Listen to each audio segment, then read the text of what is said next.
Imagine. Estão a dar-lhe carne assada. Você não lhe toca, porque sabe de quem é. Ontem, essa pessoa estava ao seu lado no convés. Você está sentado, amarrado a uma árvore, enquanto a poucos metros os maoris riem, comem e atiram ossos roídos para o fogo. Os ossos dos seus companheiros. Esta é a primeira noite. Pela frente, 10 anos. E isto é apenas o começo. A 9 de janeiro de 1826, um navio mercante americano lançou âncora na costa da Nova Zelândia. O lugar chamava-se Baía da Pobreza e o nome revelou-se profético. O capitão Jackson estava junto à amurada e observava uma canoa a afastar-se da costa. A embarcação aproximava-se rapidamente. Na proa estava um homem com uma capa de penas de pássaro. O rosto e o corpo estavam cobertos pela tatuagem tradicional maori, aquela que é feita apenas em guerreiros e chefes nobres, mas o cabelo dele era claro. Os marinheiros entreolharam-se. O capitão franziu o sobrololho. O homem subiu a bordo, olhou para o capitão e disse em inglês perfeito: "Aissem as velas, imediatamente, ou matarão todos vocês." Não era a altura para perguntas. A tripulação correu para o cordame, as velas subiram, a âncora foi levantada em tempo recorde. Só quando a costa leste desapareceu atrás da polpa é que o capitão Jackson se virou para o estranho visitante. Ele disse calmamente: "O meu nome é John Rutherford. Sou o único sobrevivente do navio Agnes." Segundo o próprio Rutherford, ele nasceu em Manchester em 1796. A família era pobre, com muitos filhos. Para rapazes como ele, só havia uma saída: o mar. Aos 10 anos, John arranjou emprego num navio. Antes disso, trabalhara como apanhador de algodão, um trabalho duro e exaustivo, de manhã à noite. O mar parecia a salvação. A vida de marinheiro também não era fácil, mas John raramente voltava à Inglaterra. Durante muito tempo, serviu num navio de guerra ao largo da costa do Brasil. Em agosto de 1813, participou do assalto a San Sebastián. Ao regressar de Espanha, embarcou num navio real que se dirigia para leste. De lá, passou para outra embarcação e depois subiu a bordo do brig Agnes, uma pequena embarcação, 6 canhões, 14 tripulantes. O capitão Coffin dedicava-se ao comércio, pérolas, carapaças de tartaruga, todo o tipo de exotismos para os mercados europeus. As ilhas do Oceano Pacífico eram o lugar ideal para tal negócio. Foi precisamente esta viagem que virou a vida de John Rutherford do avesso. A 6 de março de 1816, o vigia gritou: "Terra à vista!" As Ilhas Barreira. O navio rumou para norte, mas mal se tinham afastado quando uma tempestade vinda do nordeste os atingiu. Durante 5 dias, o Agnes foi atirado pelas ondas como um pedaço de madeira. Quando o céu finalmente clareou, encontraram-se junto a uma costa desconhecida, uma baía em forma de crescente, uma praia de areia, um rio que desaguava no oceano. O capitão Coffin reconheceu o lugar pelas descrições. A Baía da Pobreza. A mesma costa onde, em outubro de 1769, James Cook pisou pela primeira vez em solo neozelandês. E Coffin sabia como essa visita tinha terminado. O capitão não queria aproximar-se da costa. Não conhecia aquelas águas e temia os locais. Mas não havia escolha. As reservas de água doce estavam a chegar ao fim e o próprio navio precisava de reparos após a tempestade. Ao anoitecer, várias canoas aproximaram-se do navio. Em cada uma, cerca de 30 pessoas. Mas eram mulheres. Quase não havia homens. O capitão permitiu que subissem a bordo. Algumas ficaram durante a noite, entretendo os marinheiros em troca de bugigangas de ferro. Rutherford escreveria mais tarde: "Elas tentavam roubar tudo o que conseguiam alcançar. Até arrancavam pregos do casco." Coffin estabeleceu uma vigia de 24 horas. Amanhã trouxe novos visitantes, uma grande canoa de guerra, com mais de 100 homens a bordo. Mas pareciam pacíficos. Levantavam mercadorias acima das cabeças, sorriam, indicavam por gestos que queriam negociar. Uma prática comum. Os locais trocavam comida e esteiras por bugigangas europeias. Com eles, chegou um chefe. Coffin até conseguiu chegar a um acordo com ele. Os maoris encheriam os barris com água doce na própria costa. O capitão não queria enviar os seus homens para lá. Era demasiado perigoso. Parecia que tudo estava a correr bem. A canoa voltou com a água, os barris foram içados para bordo, o chefe e os seus homens partiram para buscar a segunda remessa. Entretanto, os outros maoris traziam porcos para o convés para venda. No final do dia, Coffin tinha comprado cerca de 200 cabeças e algumas outras provisões. Os nativos eram amigáveis. Demasiado amigáveis. Os marinheiros começaram a baixar a guarda. E depois alguém notou. Um grande pedaço de corda tinha desaparecido do navio. Os maoris tinham-no cortado e levado para a costa. Na manhã seguinte, o chefe voltou para a segunda remessa de água. Veio no bote do navio. Os barris não cabiam na canoa.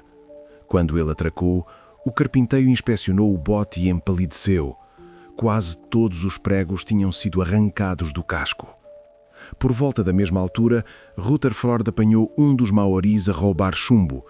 É assim que ele o descreve. Quando lhe tirei o chumbo, ele rangeu os dentes e brandiu um machado de pedra na minha direção. Pela água, o chefe pediu um preço exorbitante, 2 mosquetes, pólvora e chumbo. Naquela altura, os europeus já tinham percebido que vender armas aos locais era uma má ideia. Mais cedo ou mais tarde, poderiam ser viradas contra eles próprios. Mas o chefe recusava qualquer outra troca. O acordo foi fechado. E então aconteceu o que mudou para sempre o destino de 14 homens. Eis o que Rutherford escreve no seu diário. No convés havia cerca de 300 nativos, entre eles um chefe chamado Amy. Cada um estava armado com um mere, uma clava de pedra com cerca de 1 pé de comprimento, achatada, com bordas afiadas e um cabo. Com esta arma, matam os seus inimigos, desferindo golpes na cabeça. Aqui, vale a pena fazer uma pequena digressão.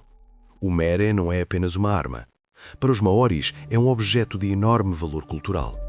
Como o tomahawk para os índios norte-americanos. Os melhores mere eram feitos de ponamu, uma pedra verde, uma variedade de nefrite que só era extraída na Nova Zelândia. Devido à dureza deste material, a arma era fina, elegante e mortífera. O processo de fabrico demorava décadas. A cada mere era dado um nome. Acreditava-se que a arma possuía uma alma. Ser morto por tal lâmina era uma honra. Agora, voltemos ao convés. O acordo está concluído. Os mosquetes e a pólvora foram entregues. A água está a bordo. Mas os maoris não se vão embora. Rutherford olha em volta e repara. Fumo eleva-se sobre as colinas. Por toda a baía correm pessoas, centenas de pessoas. O capitão empalidece e ordena que preparem as velas para zarpar. Depois do almoço, deixarão aquele lugar amaldiçoado. A tripulação almoça. Rutherford sobe e começa a trabalhar com o Stai. No convés, ficam apenas o capitão e o cozinheiro. O imediato e o contramestre, por precaução, carregam os canhões. E então, o chefe arranca a sua capa. Brandindo o merê, ele começa a cantar. Um segundo depois, todos os 300 homens largam as suas esteiras. Ficam completamente nus e começam a dançar. A haka, a dança de guerra sagrada dos maoris. Eles batem os pés com tanta força que o convés treme. O capitão, aterrorizado, encosta-se ao mastro. Um dos nativos aproxima-se sorrateiramente por trás e atinge-o na cabeça com a clava. 3, 4 golpes. O cozinheiro do navio lança-se em defesa do capitão e cai a seguir. Rutherford está sentado no cordame e assiste a tremer de terror. As lágrimas escorrem-lhe pelo rosto. O imediato sai a correr do porão. É apanhado na escada. Um golpe por trás, no pescoço. Ele cai, mas não morre imediatamente. Geme, contorce-se. 4 marinheiros saltam pela borda afora. São pescados da água. Os restantes são forçados a descer do cordame. Todos são amarrados. Um dos chefes chama Rutherford com um gesto. Ele obedece. As suas mãos são torcidas para trás das costas. Os maores revistam os prisioneiros, tiram-lhes as facas, os cachimbos, as tabaqueiras, tudo o que tem nos bolsos. O imediato geme terrivelmente. O Mary penetrou-lhe 5 centímetros no pescoço. O sangue escorre da ferida. Um dos nativos, sentado numa canoa ao lado, inclina-se e começa a lamber o sangue com a língua. Os homens amarrados são atirados para os botes e levados para a costa. Lá, são amarrados a árvores. Os maores acendem enormes fogueiras. Durante toda a noite, à sua luz, saqueiam o navio. Levam tudo, até o último prego. Ao amanhecer, o Agnes é queimado até as cinzas. 12 homens chegaram vivos à costa. Pela manhã, restavam 6 vivos. Rutherford escreve: durante o festim, trouxeram-nos um cesto com batatas e um pouco de carne, parecida com um porco. Mas em vez de lhe tocarmos, estremecemos só de pensar a quem poderia ter pertencido. Não vou descrever todo o ritual em pormenor. Rutherford fê-lo no seu diário, com mais do que detalhes. Direi apenas que os seus registros são a única fonte sobre estes eventos. Vemos tudo através dos seus olhos. Parte do que aconteceu permanece na sombra. E o mais importante, a causa do ataque é desconhecida. Pessoalmente, parece-me que não foi planeado. Por que razão haveriam de levar 200 porcos para bordo? Por que razão haveriam de transportar água para os marinheiros? Para que é todo aquele trabalho? O mais provável é que o ataque tenha sido espontâneo. Talvez um dos europeus os tenha insultado. Ou os maoris decidiram puni-los por roubo, embora fossem eles próprios a roubar. Talvez a tribo tivesse contas antigas a ajustar com os homens brancos. Quanto ao canibalismo ritual, os debates continuam até hoje. Era generalizado entre os maores ou foram casos isolados? Na minha opinião, há demasiadas evidências históricas para o considerar uma raridade. Por exemplo, o próprio James Cook, o primeiro europeu a pisar esta terra, escreve sobre isso nos seus relatórios. A carcaça de um cão estava no seu forno. Ao lado havia muitos cestos com comida. Ao passar por um deles, olhamos distraidamente para dentro e vimos 2 ossos cuidadosamente roídos. Claramente não pertenciam a um cão. Após uma inspeção mais atenta, ficou claro, eram ossos humanos. O horror apoderou-se de nós. Tínhamos ouvido rumores sobre estas costas, mas agora não podíamos ter dúvidas. A carne que cobria estes ossos tinha sido comida. Estavam num cesto de comida, tinham sido tratados pelo fogo, e nas cartilagens viam-se marcas de dentes. Pedimos ao nosso intérprete que perguntasse que ossos eram aqueles. Os nativos responderam sem a menor hesitação. São ossos de um homem. Perguntamos o que lhe tinha acontecido. Responderam, comemo-lo. Então perguntamos por que não tinham comido o corpo da mulher que vimos na água. Disseram, ela estava doente e era nossa parente. Só comemos os corpos dos inimigos mortos em batalha. Posteriormente, traziam-nos regularmente ossos humanos dos quais a carne tinha sido comida e ofereciam-se para os vender. Mas voltemos aos prisioneiros. A noite na praia passou. De manhã, 5 chefes levaram os 6 sobreviventes para o interior da ilha. Quando partiram, o navio ainda estava a arder. A viagem demorou várias horas. Quando chegaram à aldeia, foram recebidos por cerca de 200 pessoas. Era a residência de um dos chefes, Rangi. Eis o que Rutherford escreve. Eles rodearam o chefe em multidão. Ajoelharam-se, começaram a gritar e a chorar alto. E depois começaram a cortar os rostos, as mãos e outras partes do corpo com pedaços de sílex afiado que usavam ao pescoço. A automutilação ritual como sinal de respeito pelo chefe, uma prática encontrada em muitas culturas do mundo. Os prisioneiros esperavam a morte, mas foram levados para a casa do chefe, o maior edifício da aldeia. Comprido, largo, mas muito baixo. A única entrada era uma pequena abertura pela qual se tinha de rastejar de gatas. À sua chegada já tinham assado um porco. Sentaram-se com o chefe junto à fogueira e começaram a comer. Os escravos comiam à parte. Isso significava que os prisioneiros não eram considerados escravos. Eram aceitos como iguais. Na minha opinião, isto prova mais uma vez que o ataque ao navio não foi premeditado.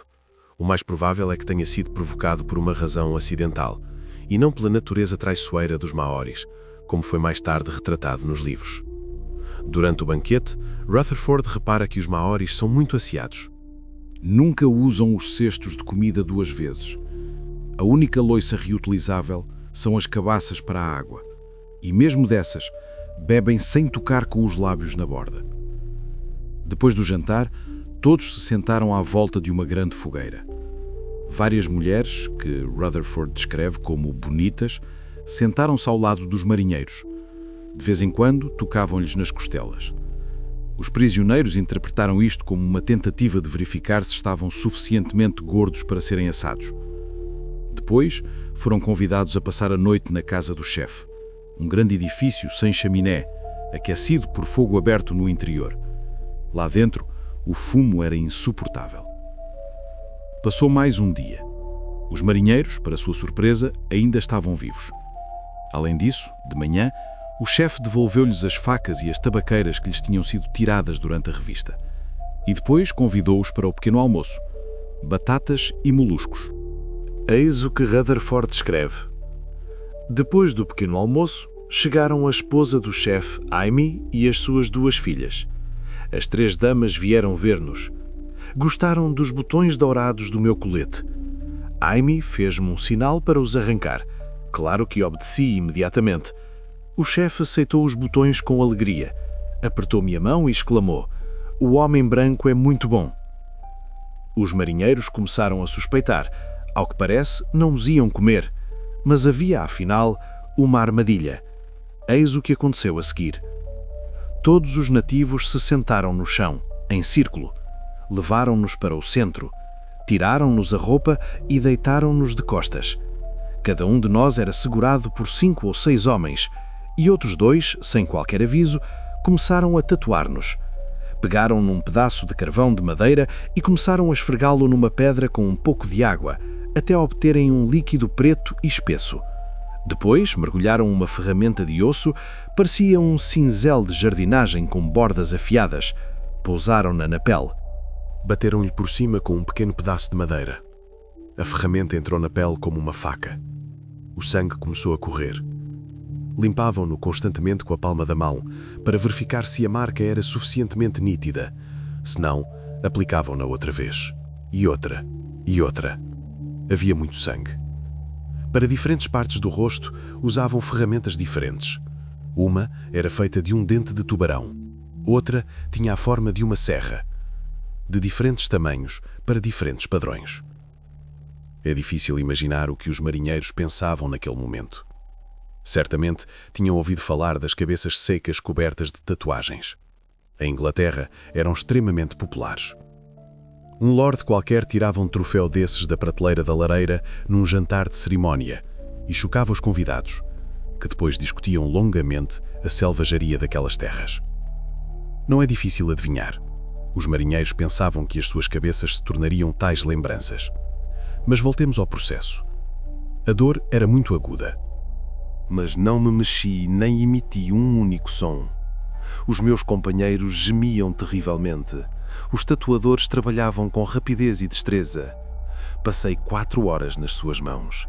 Durante todo esse tempo, a filha mais velha do chefe Amy limpou-me várias vezes o sangue do rosto com um pano de linho. Quando a operação terminou, ela levou-me ao rio para me lavar. Por causa dos olhos inchados, fiquei completamente cego. Depois devolveram-nos a roupa. Exceto as camisas, as mulheres ficaram com elas. Vestiram-nas ao contrário. Depois da tatuagem, o chefe declarou-nos tapu. Isto significava que nos tornamos sagrados. Era proibido tocar-nos com as mãos. Esta situação durou 3 dias.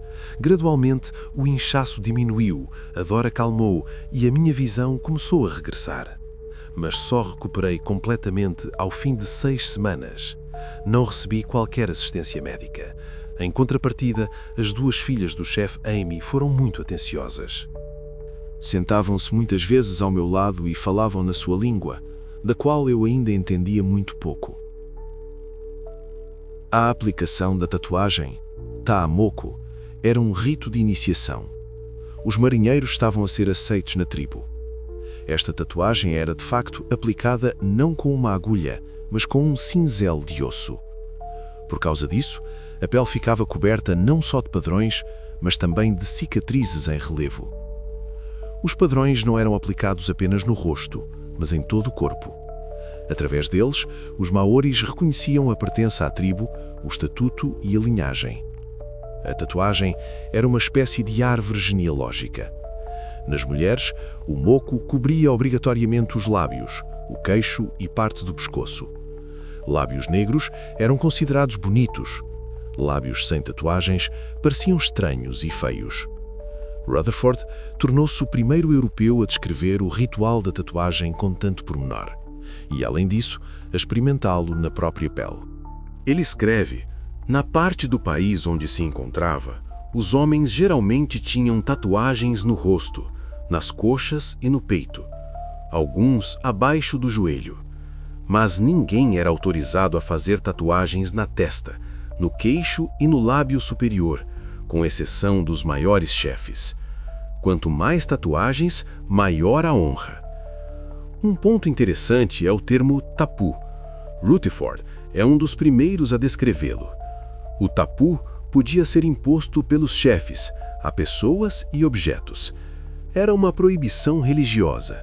Por exemplo, o tapu era imposto ao corpo de uma pessoa morta, ou, como neste caso, a uma pessoa que tinha recebido uma tatuagem. Isto confirma mais uma vez que se tratava de um rito de iniciação. Os marinheiros renasceram, por assim dizer, como novos membros da tribo. Mas, se deixarmos de lado a religiosidade, o tapu tinha um sentido bastante prático. O contato com cadáveres pode causar epidemias, e uma pessoa com uma tatuagem no rosto, essencialmente com uma ferida aberta, podia facilmente contrair uma infecção. O tapu, ou seja, a proibição religiosa de tocar, aumentava muito as hipóteses da sobrevivência. Os marinheiros permaneceram na aldeia durante cerca de 6 meses. Deram-lhes uma casa para viver. Os nativos até lhes deram um caldeirão de ferro, o mesmo que tinham roubado do navio. Mas é preciso entender, para os maoris, isto era um presente real. Objetos de ferro eram avaliados a peso de ouro. Curiosamente, o caldeirão também foi sujeito a tapu. Ninguém, exceto os marinheiros, podia tocar-lhe, nem mesmo comer a comida cozinhada nele. Outra aplicação prática do tapu impedia que os aldeões simplesmente roubassem o caldeirão aos marinheiros. Após 6 meses, os prisioneiros partiram numa viagem para o interior do país. Ao passarem pelas aldeias, os maoris deixavam um dos prisioneiros com o chefe local. Obviamente, ter um europeu na tribo era considerado prestigioso. No final, apenas John Rutherford e o marinheiro John Smith ficaram com o chefe Amy. Eis o que Rutherford escreve: ao sair de uma aldeia, deixamos lá o nosso companheiro chamado Jefferson. Ao despedir-se, ele apertou a minha mão com uma força incrível. As lágrimas escorriam-lhe pelo rosto. Que Deus o abençoe, disse ele. Nunca mais nos veremos. Continuamos a nossa jornada na companhia de Amy, da sua família e de mais alguns. Andamos cerca de 2 milhas sem dizer uma palavra. Chegamos a um rio. Paramos. Acendemos uma fogueira. Os nativos que transportavam a bagagem chegaram cerca de 1 hora depois. Trouxeram batatas e peixe seco. Preparámos o jantar. Atravessámos o rio, que dava apenas pelos joelhos. Entramos imediatamente na floresta. Andámos até ao pôr do sol. Ao sair da floresta, encontrámo-nos no meio de campos cultivados. Havia batatas, nabos, couves e uma raiz semelhante ao inhame. Havia também melancias e batata doce. Passado algum tempo, chegámos a outro rio. Na margem oposta, havia uma aldeia. Era aqui que Amy vivia. Em frente aos portões, havia muitas mulheres. Ao verem-nos, gritaram Arami, Arami, que significa bem-vindos a casa. Levaram-nos para a casa de Aime, a maior da aldeia. As paredes eram feitas de grandes varas cobertas de juncos. O telhado era de palha. Mataram um porco para nós. Sentámo-nos junto à fogueira e divertimos-nos a ouvir o canto de várias mulheres, em honra da nossa chegada. Em honra do regresso do chefe, executaram uma escrava. Atiraram-na para um buraco no chão e acenderam lá uma grande fogueira para que ela ficasse bem assada. No dia seguinte, houve um festim. John Rutherford e John Smith ficaram a viver naquela aldeia. Construíram uma casa para eles e, como Rutherford salienta, permitiram-lhes viver segundo os costumes ingleses, na medida em que as circunstâncias o permitiam. Ou seja, não os forçaram a participar em todos os rituais e a assimilar-se completamente. É aqui que John Rutherford passará o resto do seu tempo na Nova Zelândia. Eis o que ele escreve. Durante o primeiro ano, passávamos o tempo principalmente a pescar e a caçar. O chefe tinha uma excelente espingarda de cano duplo, muita pólvora e chumbo, tudo o que trouxera do nosso navio. Ele geralmente confiava-me a espingarda quando eu ia à caça, embora raramente me acompanhasse. John aprende a língua, começa a usar roupas locais, conversa com os chefes, caça pássaros, pesca, leva basicamente a vida de um maori nobre. E a vida deles era boa, divertiam-se e faziam apenas o que gostavam. Os escravos trabalhavam nos campos e cultivavam a terra. A dieta incluía muitos produtos agrícolas, batata, batata doce, inhame. O mar fornecia peixe, os maoris eram pescadores habilidosos. O próprio Rutherford aprendeu a apanhar papagaios habilmente com um laço. Os maoris também criavam porcos. Havia também porcos selvagens, que eram caçados. Rutherford até escreve sobre gado bovino, que era caçado com cães na floresta. Parecia que a vida deles tinha finalmente voltado ao normal. Mas chegou outro momento dramático. Eis o que Rutherford escreve. Um dia, o chefe Aime e a sua família foram a um festim noutra aldeia. O meu companheiro e eu ficamos em casa na companhia de alguns escravos e da mãe do chefe, uma velha doente. O médico xamã neste país está constantemente com os seus pacientes, dia e noite, até que melhorem ou morram. Neste último caso, ele é submetido a uma comissão de inquérito, composta por todos os chefes das aldeias vizinhas. Pois bem, durante a ausência da família no festim, o meu companheiro emprestou a sua faca a um escravo, para que ele cortasse juncos e consertasse a casa. Quando o trabalho terminou, ele recebeu a faca de volta. Pouco depois, matámos um porco. Parte da carne foi cortada em pedaços pequenos com as nossas facas e colocada no caldeirão de ferro juntamente com batatas, que também descascámos com as nossas facas. Quando as batatas estavam prontas, a velha doente pediu um pouco de comida. Nós demos-lhe, na presença do médico. Ela comeu da nossa comida.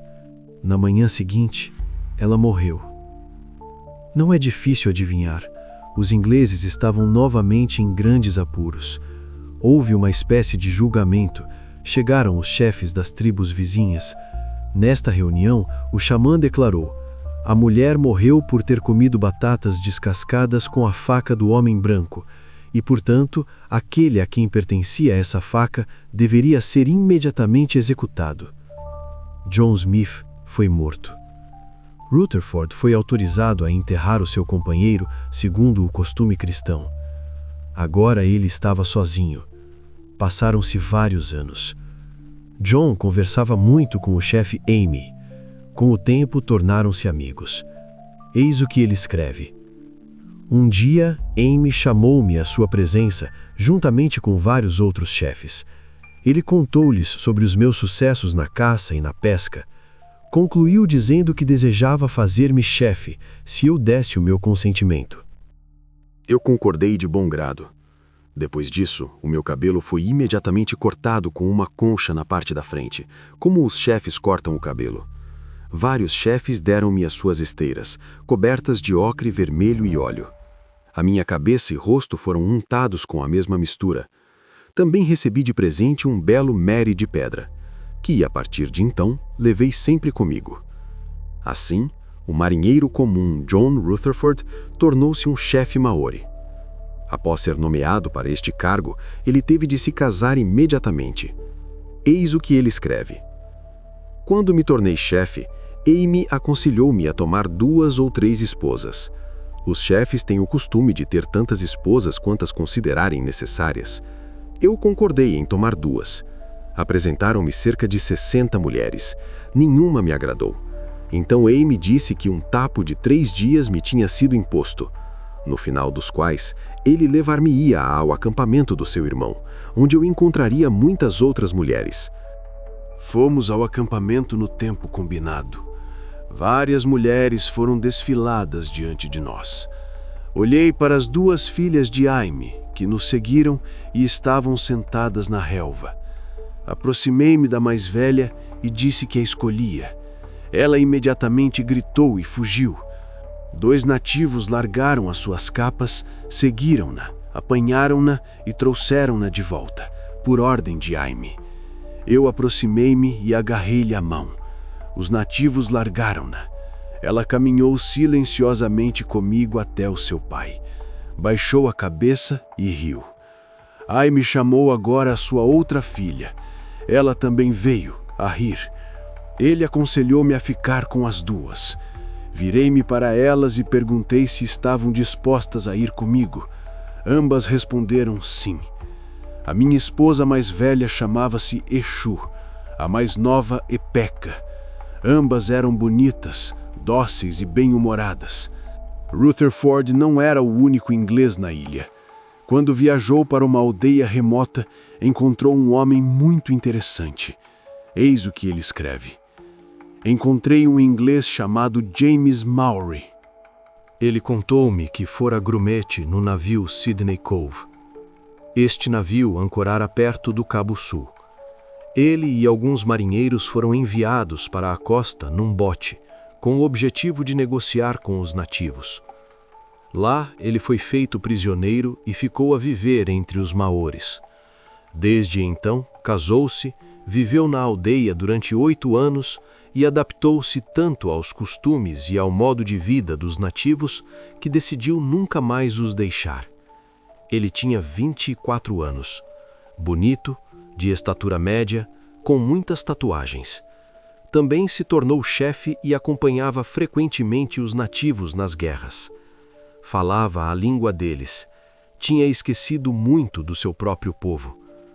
Este rapaz contou-me que tinha ouvido falar da captura do nosso navio e falou da morte de 2 dos meus companheiros, Smith e Watson, que estavam noutras aldeias.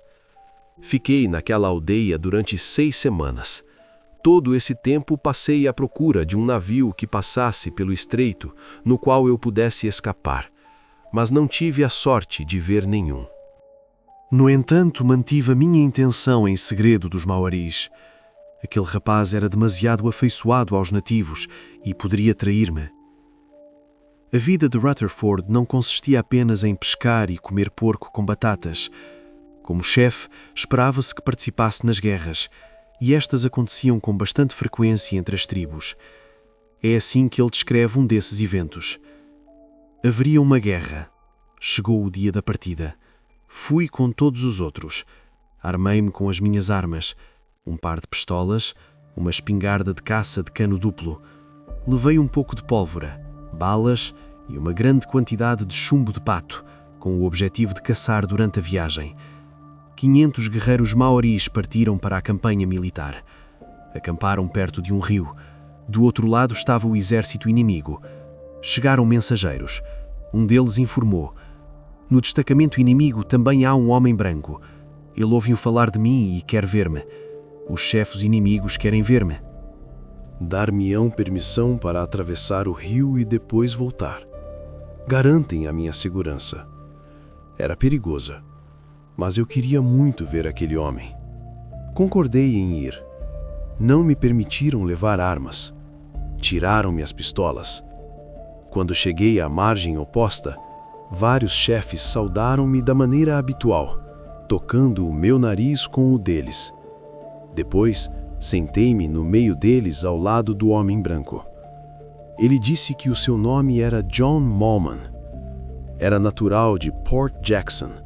Fugira de um navio de guerra enquanto este estava nesta ilha.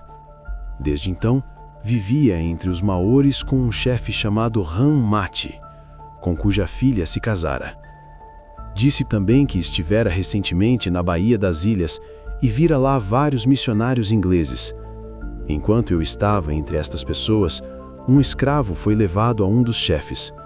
O chefe levantou-se imediatamente do chão e atingiu-o na cabeça com o seu meri. Este meri era diferente dos outros, era feito de aço. O coração foi retirado do escravo assim que ele caiu no chão. E foi imediatamente comido pelo chefe. Perguntei quem era aquele chefe. Informaram-me que o seu nome era Hongi. Ele tinha estado em Inglaterra, onde fora apresentado à nobreza. Deles, recebera muitos presentes valiosos, entre outras coisas, uma espingarda de cano duplo e mosquetes, que desde então levara para muitas batalhas. Aqui, na história de Rutherford, encontramos uma figura histórica real. O chefe Hongi Hika viveu de facto durante 2 anos entre os europeus. Depois, regressou à sua terra natal com ricos presentes. Na sua terra natal, gozava da fama de ser o canibal mais feroz. Mas, ao mesmo tempo, permitia que missionários ingleses vivessem nas suas terras, em troca de ricos presentes. Em geral, conflitos militares semelhantes ocorriam com muita frequência naqueles anos. Ficaram conhecidos como as Guerras dos Mosquetes. Navios ingleses e americanos venderam uma quantidade considerável de armas de fogo à população local. Se antes os maores se batiam uns aos outros com paus, agora disparavam mosquetes. Isto levou a uma drástica redução da população. Mas voltemos ao diário de Rutherford. Eis o que ele escreve. O comandante-chefe de cada lado deu um passo em frente. Colocou-se diante das suas tropas e começou um cântico de guerra. Quando terminou, ambos os lados começaram a dançar a dança de guerra. Cantavam o mais alto que podiam e brandiam as suas armas no ar. Depois, os 2 grupos aproximaram-se a uma distância de cerca de 100 jardas e dispararam os seus mosquetes. Muitos deles caíram. Foram recolhidos por mulheres e rapazes. Os sobreviventes retiraram os seus meri e clavas dos cintos. Com gritos medonhos, lançaram-se à batalha. Agarravam-se pelos cabelos uns dos outros com a mão esquerda. Com a direita, decapitavam-se. Entretanto, as mulheres e os rapazes seguiam-nos, emitindo os gritos mais horríveis que alguma vez ouvi. Eles recolhiam essas cabeças. A batalha não durou mais do que alguns minutos.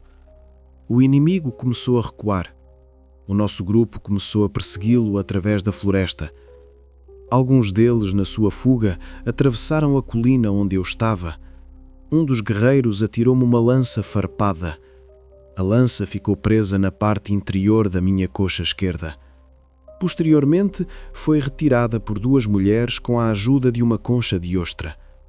O resultado desta operação foi uma ferida do tamanho de uma chávena de chá. Levaram-me através do rio para a minha cabana. A minha esposa aplicou algumas ervas verdes na ferida. Elas pararam imediatamente a hemorragia. A dor tornou-se muito menos intensa. A guerra foi ganha. 20 cabeças foram espetadas em estacas. 40 corpos foram atirados ao fogo para o jantar festivo. A ferida de John sarou muito rapidamente graças ao tratamento da sua esposa. E em breve ele recebeu a notícia tão esperada. Eis o que ele escreve. Fiquei muito alarmado ao ver o fumo a subir sobre as montanhas. Os nativos corriam pela aldeia em todas as direções e gritavam: "Navio na costa!" Fiquei muito feliz por ouvir esta notícia. Amy e eu, acompanhados por vários guerreiros e escravos, carregados com esteiras e batatas, levamos porcos à nossa frente, com o objetivo de negociar com o navio. 2 dias depois, chegamos àquele lugar fatídico, onde 10 anos antes o nosso navio fora capturado. Agora eu via um navio. Estava à vela a cerca de 20 milhas da costa. Ao mesmo tempo, notei que alguns nativos ainda usavam ao pescoço e nos pulsos muitas das bugigangas que tinham sido levadas do nosso navio. Ao chegar à praia, sentamo-nos para jantar. Nesse momento, aproximou-se um escravo com um cesto. Colocou-o à minha frente, dizendo que era um presente do seu mestre. Perguntei o que estava no cesto. Ele informou que era parte da coxa de uma escrava, morta há 3 dias. Entreguei este presente a Amy. Ele ficou muito contente. Os chefes deliberaram e decidiram. Se o navio se aproximasse, iriam capturá-lo e prender a tripulação. Ao acordarem de manhã, notaram que o navio estava muito mais perto do que na noite anterior. No entanto, os chefes ainda tinham medo de atacar. O navio não tinha entrado na baía. Eles engendraram um plano astuto: enviar Rutherford a bordo para que ele atraísse os marinheiros para a costa. E lá seriam massacrados. Claro que Rutherford aceita esta proposta. Eis o que ele escreve a seguir. Eu estava vestido com uma capa de penas, um cinto, armado com um machado de guerra, cuja cabeça era feita de uma pedra que se assemelhava a vidro verde. Era tão dura que podia repelir o golpe mais pesado do aço mais forte. O cabo era de madeira preta dura, lindamente esculpida e decorada com penas. Neste traje, fui na canoa, acompanhado pelo filho de um dos chefes e 4 escravos. Quando nos aproximamos do navio, que se revelou ser um brig americano sob o comando do capitão Jackson, que se dedicava ao comércio entre as ilhas do Mar do Sul, subi imediatamente a bordo. Apresentei-me ao capitão. Ele, assim que me viu, exclamou: "Aqui está ele, o neozelandês branco." Eu disse-lhe que não era neozelandês, sou inglês. Ele convidou-me para a sua cabine. Contei-lhe as minhas aventuras e todas as minhas desgraças. O filho do chefe foi amarrado e atirado para a canoa para os remadores, que o levaram de volta para a costa. O navio americano içou as velas e levou para sempre consigo o marinheiro e, por inerência, chefe, John Rutherford. Isto foi a 9 de janeiro de 1826. Desde que John pisou pela primeira vez estas costas, passaram exatamente 10 anos e 3 meses. Depois John chega ao Tahiti, vive durante algum tempo na Austrália, onde até se casa, mas decide mesmo assim regressar à Inglaterra. Em 1828, Rutherford chega a Portsmouth. E, em 1829, numa exposição em Londres, John exibe as suas tatuagens e as danças folclóricas maoris. Ele é notado pelo escritor Charles Knight. Conversa longamente com ele e obtém acesso aos seus diários. Um ano depois, publica o livro The New Zealanders, sob o título John Rutherford, The White Chief, onde conta a vida deste povo e a surpreendente história do marinheiro inglês. Em 1830, John regressa à sua cidade natal, Manchester. Atua em feiras locais, exibe as suas tatuagens, dança a haka. Não se sabe mais nada sobre a sua biografia. Dizia-se que ele regressou à Nova Zelândia e vive lá como um chefe maori.